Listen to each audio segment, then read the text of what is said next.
Tears beneath the baobab tree.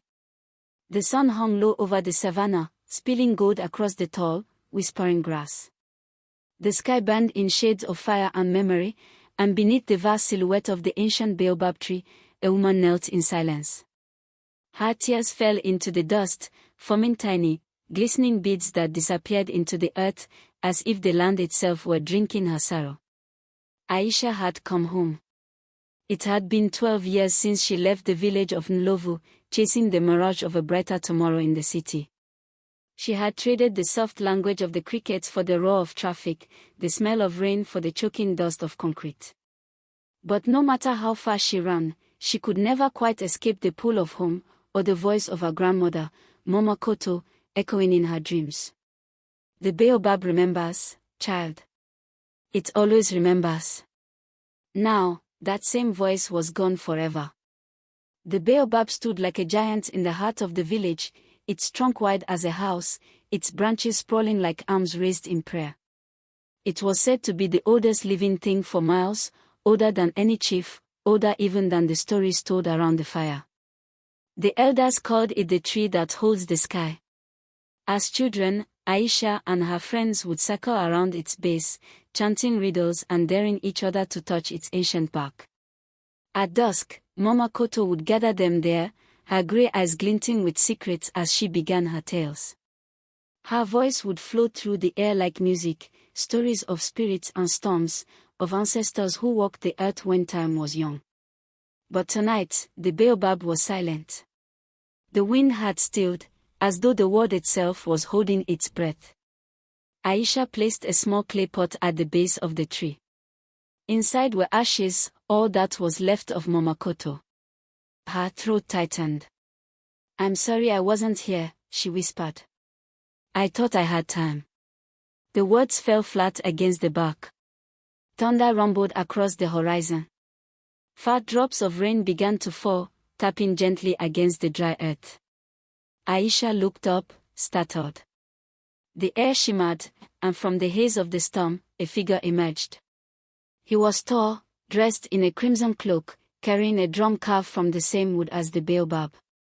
His face was shadowed, but his eyes caught the light like amber. He walked with a stillness that felt old, too old for his years. "You shouldn't be here alone," he said softly, his voice low as thunder before it breaks. "I'm not alone," Aisha replied. "She's here." The man nodded slowly, understanding. Then, without another word, he sat before the tree, set the drum between his knees, and began to play. The sound was deep and ancient, a heartbeat, steady and low. Thump, thump, thump. Each strike of his palm sent vibrations through the air, through the earth, through her chest. It was a sound that seemed to wake the sleeping world. Aisha closed her eyes. With each beat, she felt the years peeling away, the noise of the city fading, the steel and glass dissolving into dust. She was a child again, running barefoot through the red soil, her laughter carried on the wind. She could hear Mama Koto's voice, singing softly to the rhythm of a drum just like this one.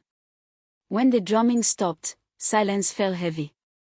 "Where did you get that?" she asked, breathless. The man looked at her, rain running down his face. "It was hers," he said. "Mama Koto's. She gave it to me before she passed. Told me to keep it until her blood returned to the tree." Aisha's hand trembled as she touched the drum's carved rim. The wood paused beneath her fingertips, almost alive.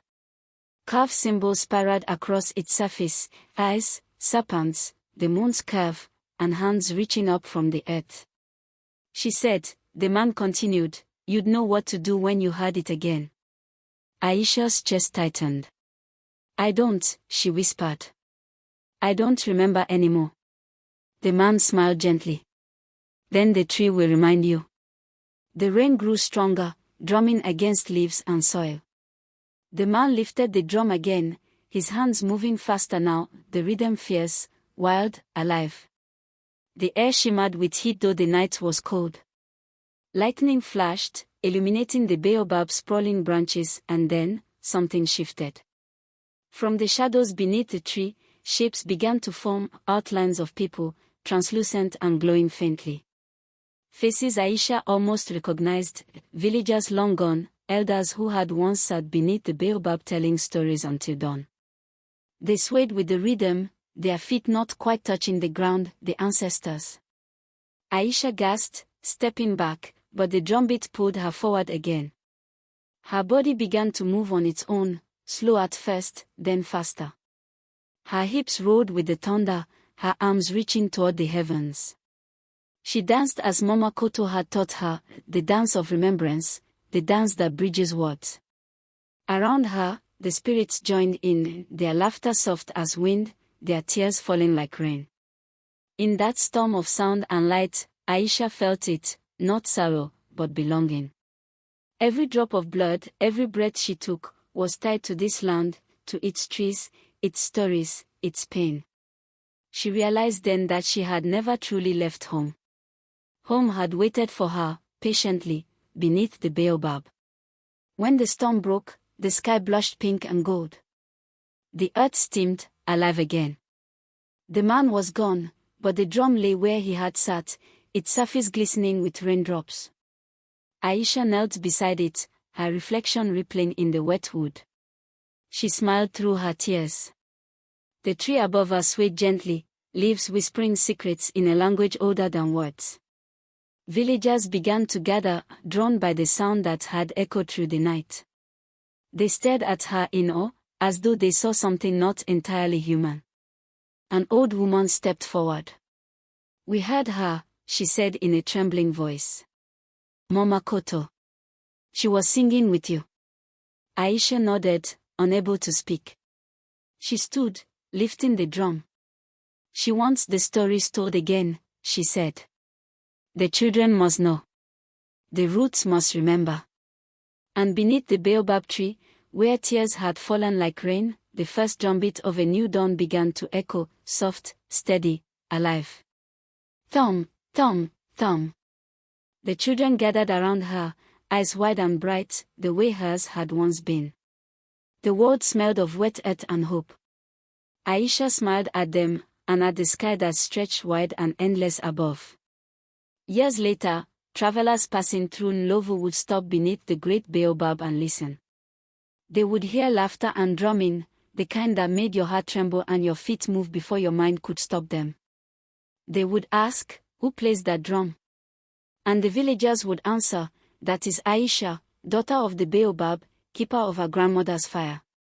The tree remembers her, and she remembers us. When the wind passed through the branches, it carried a familiar song, one of love, loss, and eternal return. And if you listened closely, you could still hear the voice of Mama Koto, whispering through the leaves. Every tear beneath the baobab feeds tomorrow's roots.